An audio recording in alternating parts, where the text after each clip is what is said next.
एका शहरात शुद्धपट नावाचा एक स्वार्थी आणि धूर्त धोबी राहायचा. त्याच्याजवळ एक गाढव होते. गवत मिळत नसल्याने गाढव फारच अशक्त झाले होते. आता धोबीला चिंता पडली की हे गाढव फारच अशक्त झाले. मी याला दष्टपुष्ट करण्यासाठी पैसे कुठून आणू? खूप वेळ विचार केल्यानंतर धोबी फिरत फिरत एका जंगलात गेला. धोबीला रस्त्यात एक मेलेला सिंह दिसला. धोब्याने त्या सिंहाचे कातडे घेतले आणि घरी आला. त्या कातड्याकडे पाहून त्याला एक युक्ती सुचली. मी हे सिंहाचे कातडे माझ्या गाढवाच्या अंगावरती टाकतो आणि गाढवाला पीक असलेल्या शेतामध्ये पाठवतो व राखणदार याला पाहून घाबरून पळून जाईल आणि गाढवालाही पीक खाता येईल. आता धोबी दररोज गाढवाला शेतात सिंहाची कातडी पांघरून पाठवू लागला. सिंह शेतात आलेला पाहून राखणदार घाबरून पळून जायचे.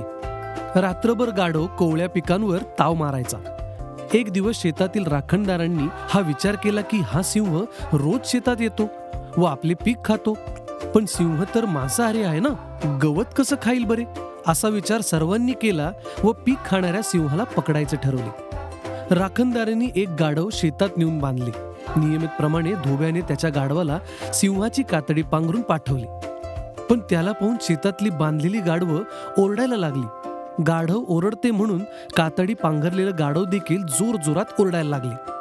आता हे पाहून राखणदारांना मोठा धक्का बसला व राखणदारांनी सिंहाच्या कातड्यात असलेल्या त्या गाढवाला काठीने मारले. बिचारे गाढव मरण पावले.